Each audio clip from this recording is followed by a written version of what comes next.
Hello,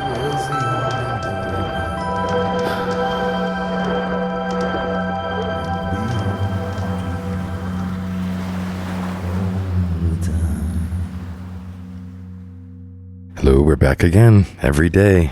Isn't that weird? Again, consistency. I think we brought that one up before, and I'm digging the consistency here, even in this continued discipline. So thank you guys for holding me accountable. Thanks for anybody who's even still there listening. I imagine after 24 days, hard to tune in, but we'll see. So yeah, day 24, bar is closed.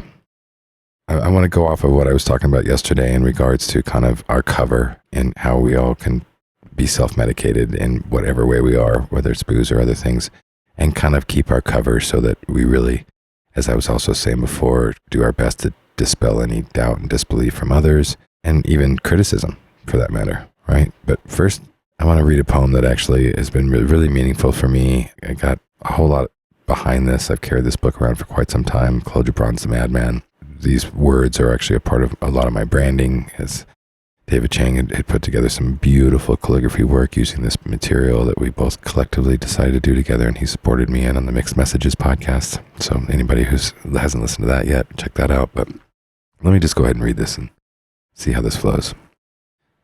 You ask me how I became a madman. It happened thus one day, long before many gods were born. I woke from a deep sleep and found all my masks were stolen. The 7 masks that I have fashioned and worn in 7 lives. I ran maskless through the crowded streets shouting, "Thieves, thieves, the cursed thieves." And men and women laughed at me. Some ran to their houses in fear of me. And when I reached the marketplace, a youth standing on a housetop cried, "He is a madman." I looked up to behold him, and the sun kissed my own naked face for the first time. For the first time, the sun kissed my own naked face, and my soul was inflamed with love for the sun. And I wanted my masks no more.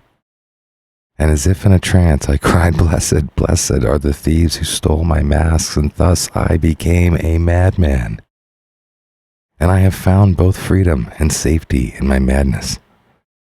The freedom of loneliness, and the safety from being understood for those who understand us enslave something in us.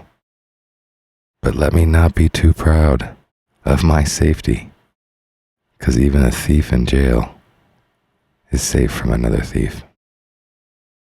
So I'll let you guys read into that one however you want, but it resonates on a whole bunch of different levels with me, still does every single time, and it's a peeling away that, I do believe that in life, you don't really need more. You typically need to remove the things that keep you from your joy out of the way of joy, right? It's not like, let me pile on new cars or new tits or new makeup or new guns or new trucks or whatever the different genders that we all find attached to the material world. And it's not really about adding all that really gives us that joy. We know that. It's kind of about the peeling away and removing of everything that keeps us from our truly authentic self.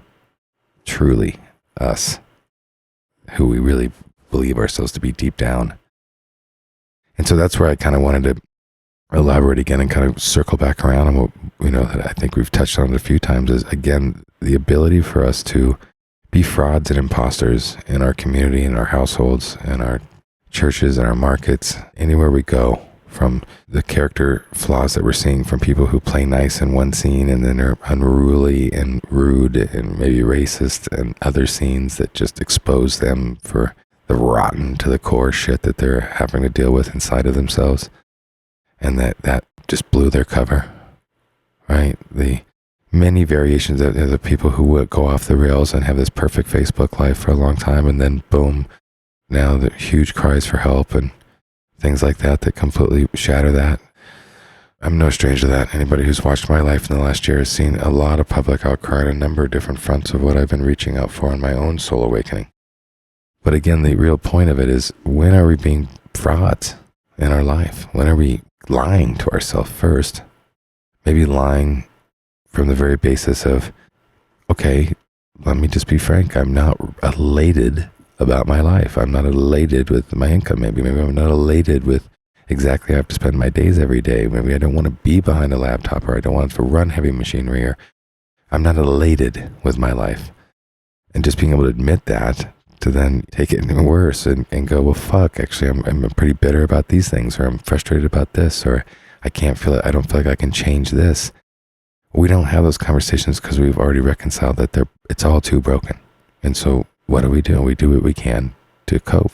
We do what we can to survive and still strive. But, are we our best? Are we 100% in our core, just rocking life, heart and soul? Is that bringing others closer to us? Are we are we just happy in our loneliness? I don't know. I mean, I'm not trying to be an ultimate philosopher here, but I do think that it's easy for us, especially when it comes to drinking or any kind of substances, to lie to ourselves and to do whatever we can to both lie to ourselves and show others that we have it all together and that we can make these decisions and be these partial train wrecks at times, and that it's okay because we have the house covered, or we have parenting covered, or we have this covered because we're the best at this, or we're highly regarded in our fields in this, or all that is bullshit. Right? We know it in the end. It's all bullshit. Nobody loves anybody else because they're better at their career. You don't love your husband or your wife because they're so good at their career. Might have attracted you in the beginning, but over time, it's just not something you love. And so you don't get to be a boozy asshole because you're highly respected in your career, or because you bring home the bacon and the butter, or because you take care of the family all day long and do all that. You still don't get to whine it out or whatever. So, I mean, and when you do, there's something that it feels off, and everybody has to kind of suffer from it, is what my feeling is. And so at this point, taking those hard looks at yourself and knowing that there's an underlying unease and unsatisfaction about one's life that causes us to kind of mute those areas, numb some, lubricate another, tweak it this way, self-medicate, and get through and rock it. And for the most part, we're doing pretty damn good. We're taking care of the people we love, and we should be honored and respected and left alone for our decisions to drink and do otherwise.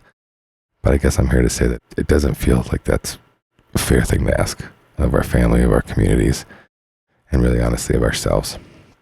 It's kind of a cop-out. Yeah. Good night.